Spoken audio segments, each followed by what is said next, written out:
Shalom les amis, j'espère que vous allez très très bien, c'est ici encore persévérant. Je bénis le Seigneur pour sa grâce et son amour, sa bonté, sa faveur divine qui ne cesse de nous faire énormément du bien, de nous maintenir dans, dans le creux de sa main puissante, dont nous sommes sujets de sa faveur de jour en jour, de façon quotidienne. Nous bénissons le Seigneur pour sa grâce. Comme vous le savez d'habitude, le samedi, nous avons pour coutume de pouvoir mettre en résumé toutes nos méditations de la semaine et nous le mettons en vidéo afin que plusieurs d'entre vous en soient bénis, en profitent et en jouissent de cela. Et nous bénissons le Seigneur pour sa grâce et son amour pour tout ce qu'il fait pour nous en ce jour. Et prions, nous allons prier. Seigneur, nous te disons merci pour ton amour, merci pour ta grâce, merci parce que c'est toi qui parles, merci parce que c'est toi qui guides. Et nous voulons que tu puisses nous bénir, nous voulons que tu puisses nous parler. En ce moment, nous allons partager ta parole. Au nom de Jésus, Amen. Voilà, une fois de plus, il est pour nous important de pouvoir insister pourquoi nous faisons ceci. C'est parce que nous le faisons, parce que la parole de Dieu nous demande de le faire, de propager la bonne nouvelle de Christ. Dans le livre de Luc chapitre 4, à partir du verset 38 au verset 44, on voit cette foule de gens voulant chercher à retenir Jésus. Mais Jésus leur dit, je dois aussi aller dans d'autres villes pour propager le message du royaume de Dieu. Et ça, c'est très très important pour nous, de ne pas nous limiter à cause de nos professions, de nos appels, de nos différents appels professionnels.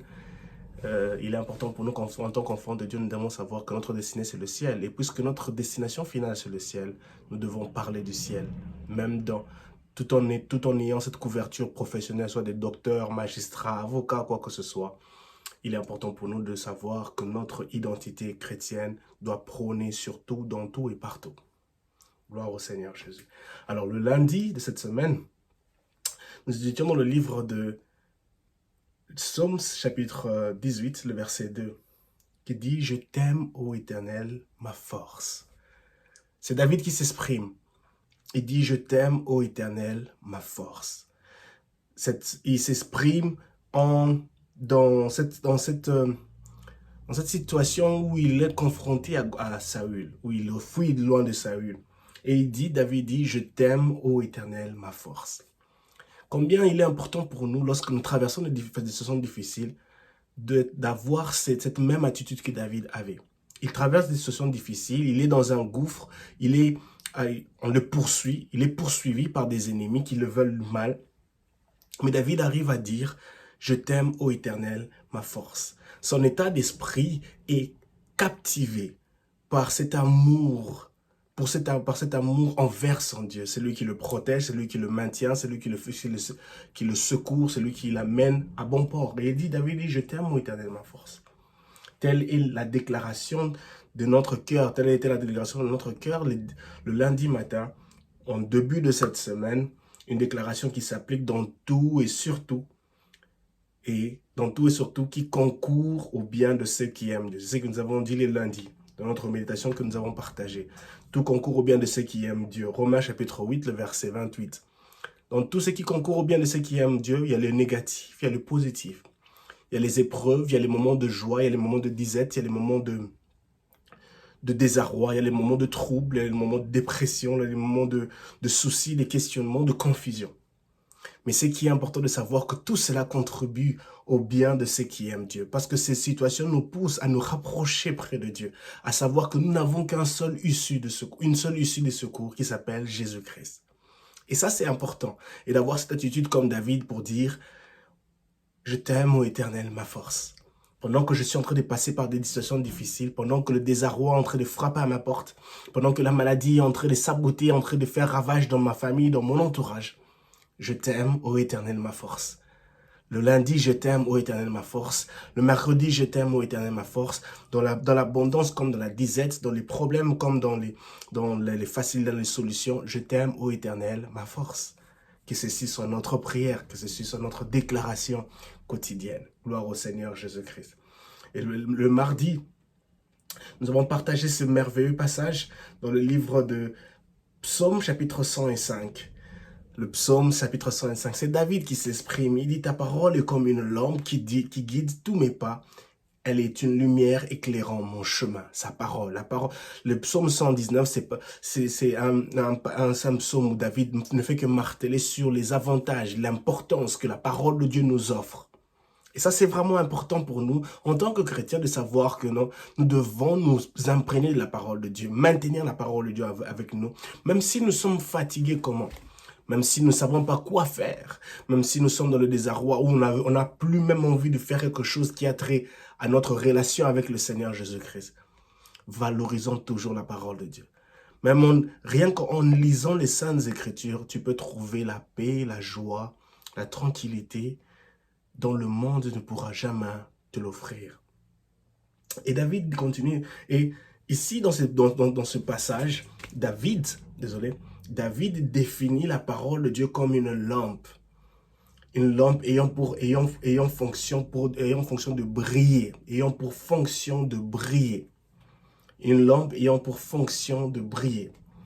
Il ajoutera dans le psaume 78, verset 29, « Tu fais briller ma lampe, ô Éternel, mon Dieu, tu illumines mes ténèbres. » Cette lampe a pour fonction de briller.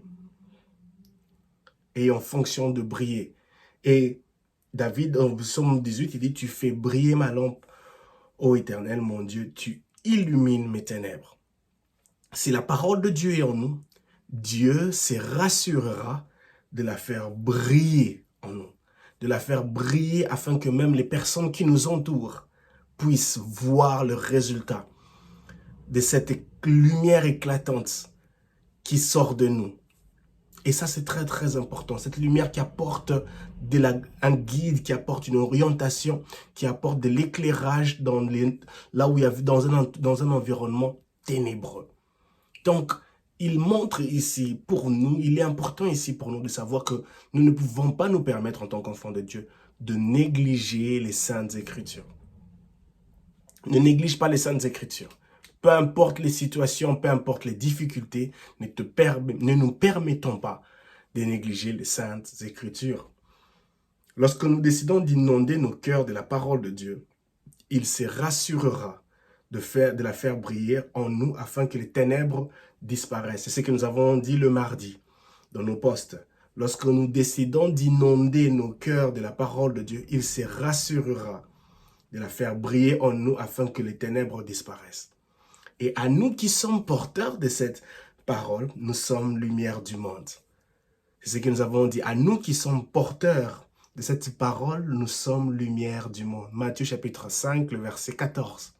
Donc la parole de Dieu est une lampe à mes pieds. Le psaume 18 dit que Dieu fait briller cette parole. Il la fait briller. Et lorsqu'il fait briller cette parole, nous devenons cette lumière éclatante resplendira dans notre entourage et nous serons définis comme une lumière du monde. Et nous sommes définis comme lumière du monde, appelés à mener de l'éclairage, à apporter la solution là où il y avait des problèmes. Lorsque nous lisons la parole de Dieu, nous ne sommes plus dans la position des problèmes. Nous ne sommes plus définis comme un problème. Tu ne peux pas te définir comme un problème. Dorénavant, tu te définis comme une solution. Du moment où tu es porteur de la parole de Dieu en toi. Du moment où tu es porteur de la parole de Dieu en toi, tu ne peux pas te permettre de te définir comme un problème. Tu es une solution. Tu es une solution. Et ça, c'est très, très important. Et nous avons dit comme déclaration du mardi, je décide de lire et méditer la parole de Dieu quotidiennement afin de briller partout et dans tout en 2024. Lis la parole de Dieu. Médite-la jour et nuit. Du moment où elle est en toi, tu deviens porteur de cette lumière éclatante, cette lumière brillante. Et du moment où elle est en toi, tu ne peux plus te laisser définir comme un problème, mais tu es dorénavant une solution. Parce que cette lumière, elle brillera pour apporter l'éclairage, les orientations, la solution dans un environnement ténébreux. Tel était notre partage du mardi. Gloire au Seigneur pour cela. Nous bénissons le Seigneur pour cela, parce que c'est notre Dieu qui nous permet qui nous encourage et qui nous rappelle combien il est important pour nous de lire cette parole de Dieu. Que savoir que nous, avec la parole de Dieu, les saintes écritures qui sont en nous, ça nous permet de pouvoir être porteurs et apporter une solution et de refuser de se laisser définir comme un problème, mais comme une solution à cause de la parole de Dieu brillante en nous, brillant en nous. Et le mercredi matin, c'est toujours le mercredi, pour moi, c'est un jour où je considère comme un jour le milieu de la semaine. Je ne sais pas, peut-être parce que je suis né un mercredi. Et le mercredi, nous avons dit, mais l'Éternel est bon et il est un surabri. Au jour de la détresse, il prend soin de ceux qui se confient en lui. Naoum, chapitre 1, le verset 7. Mais l'Éternel est bon, il est un surabri. Au jour de la détresse, il prend soin de ceux qui se confient en lui. L'Éternel est bon.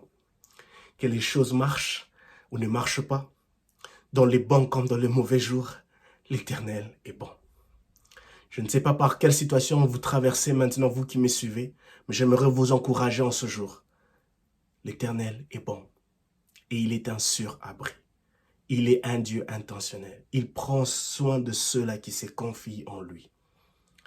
Peut-être vous êtes en train de passer par une situation désastreuse, vous êtes dans la confusion, vous êtes dans des problèmes, la maladie est en train de séjourner dans votre maison, dans votre corps, votre entourage est en train d'être assévi par des différents problèmes, maladies, situations compliquées, où on ne sait même pas quelle est l'issue de ces cours, quelle est la bonne décision à prendre.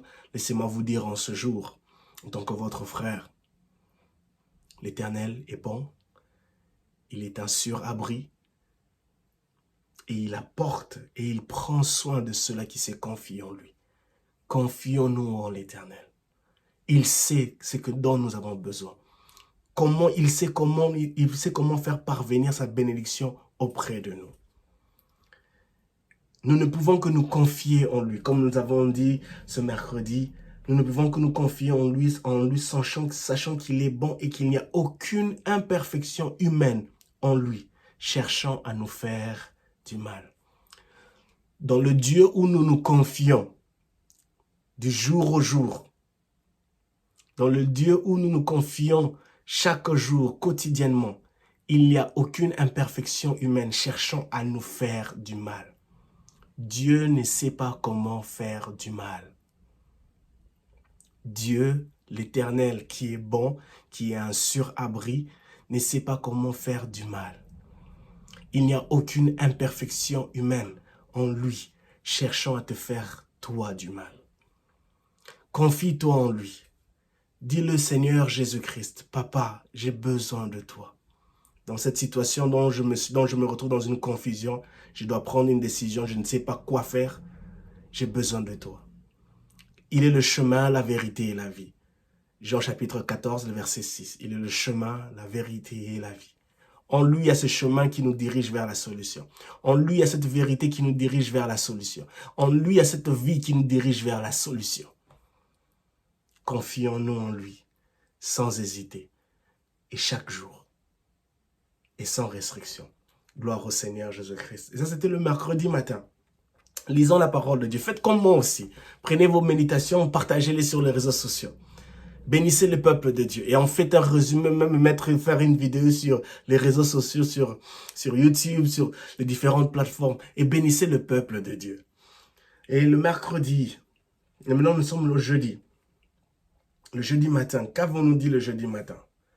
La foi en Dieu ne déçoit jamais. C'est ce que nous avons dit. La foi en Dieu ne déçoit jamais. Elle nous fortifie et élève face à l'impossible. La foi en Dieu ne déçoit jamais. Elle nous fortifie et élève face à l'impossible. La foi en Dieu domine sur l'impossible et l'intimidation du malin n'est plus notre portion. La foi en Dieu domine sur l'impossible et l'intimidation du malin n'est plus notre portion. Et nous avons donné l'exemple de ce passage merveilleux dont je chéris tellement dans le livre de Hébreux chapitre 11, le verset 23, qui dit ceci: par la foi, Moïse, après sa naissance, a été tenu caché pendant 3 mois par ses parents. Car en voyant combien cet enfant était beau, ils ne se sont pas laissés intimider par le décret du roi. Ils ont attendu pendant 9 mois. Ils ont vu comment le décret a été répandu, comment les premiers garçons devaient être tués. Mais ils ont vu comme la beauté de cet enfant. Ils ont vu la beauté resplendissante de cet enfant. Ils ont refusé de se laisser intimider. La foi, elle domine. La foi, elle domine sur l'impossible. Elle domine sur l'intimidation du malin qui cherche à nous détruire. La foi, elle domine sur cela. Et nous devons être comme les parents de Moïse, refuser de se laisser intimider. Mais le seul moyen pour nous d'être capables de refuser de se laisser intimider, c'est la foi. Quel est l'état de ta foi? Comment est-elle nourrie? Est-elle si stable? Est-elle enracinée? Romains chapitre 10, le verset 17, si je ne me trompe pas. La foi vient de ce qu'on entend vient de la parole de Dieu. Tout est ramené vers la parole de Dieu. Tu veux remporter des victoires? La parole de Dieu. Tu veux dominer sur l'impossible? La parole de Dieu. L'apôtre Paul, dans le livre d'Éphésiens chapitre 6, il mentionne les armes spirituelles. Il mentionne la foi comme étant un bouclier. Si tu veux résister, mettre fin, empêcher que les flèches entravées de l'ennemi, la méchanceté de l'ennemi t'atteignent, tu dois te saisir du bouclier de la foi. Et cette foi-là, sa qualité et sa quantité dépend de la parole de Dieu qui demeure en toi. Dans cette conversation que le diable a eue avec Jésus-Christ, dans le livre de Luc chapitre 4, je crois dans le livre de Luc chapitre 4, oui, Luc chapitre, si je me trompe, non, je ne préfère pas, où Jésus se retrouve dans le désert, au début de son ministère, il se retrouve dans le désert, après un long moment de jeûne et prière, 40 jours et 40 nuits de jeûne et prière, il a maintenant une conversation avec le diable. Il est écrit. Tout s'est basé tout autour de la parole de Dieu. Tu veux pouvoir remporter certaines batailles, dominer sur l'impossible, tu dois te saisir de la parole de Dieu. Tu dois t'imprégner des Saintes Écritures. Une fois que tu t'imprègnes des Saintes Écritures, elle te permettra de remporter la victoire sur l'impossible. Saisissons-nous de la parole de Dieu et nous aurons une foi capable de dominer sur l'impossible et l'intimidation du diable dans nos vies. Que Dieu vous bénisse. Cela a été le jeudi matin et le mercredi matin, le vendredi matin. Qu'avons-nous dit de vendredi matin? Vendredi matin où tout le monde est tellement excité, content de se retrouver en fin de semaine. Et les gens sont tous après une longue semaine au boulot, au travail, différentes courses, emploi du temps difficile. Notre déclaration était celle-ci. Du 1er janvier à ici et maintenant, ton nom est Ebenezer. Désolé. Du 1er janvier à ici et maintenant, ton nom est Ebenezer. Qu'est-ce que Ebenezer signifie? On le trouve dans le livre de 1 Samuel chapitre 7, le verset 12, la pierre du secours. Samuel dit, jusqu'ici, l'Éternel nous a secourus. Ebenezer, la pierre du secours qui dit, jusqu'ici, l'Éternel nous a secourus. Nous tendons lentement et sûrement vers la fin de ce mois. Déjà le jeudi, ça sera le 1er février. Jusqu'ici, l'Éternel nous a secourus. Ceci peut aussi être une prière, déjà en tirant de cela de ce livre de 1 Samuel chapitre 7, le verset 12, pour comprendre, pour dire, continue à nous secourir, Ebenezer. Continue à nous faire du bien, Ebenezer. Continue à nous bénir, Ebenezer. Continue à nous restaurer, Ebenezer. Continue à nous délivrer, Ebenezer. Continue à nous guérir, Ebenezer. Continue à nous parler, Ebenezer. Continue à nous interpeller, Ebenezer. Telle était notre méditation du vendredi.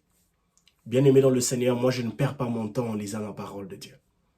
Je ne perds pas mon temps en prenant les fils, en chérissant une bonne dizaine de minutes pour lire les Saintes Écritures.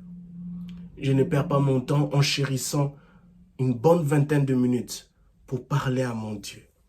Je ne perds pas mon temps en chérissant une bonne trentaine de minutes pour lire, intercéder, étudier les Saintes Écritures, m'aiguiser encore, afin d'être spirituellement fort, car le spirituel domine sur le physique. Et c'est ce qui fait que nous puissions être porteurs de cette élégance dans notre fort intérieur. À cause de tous ces moments où nous chérissons au travers de la parole de Dieu, pour nous fortifier, pour nous aiguiser, afin d'aller encore plus haut et remporter des victoires et dominer sur l'impossible.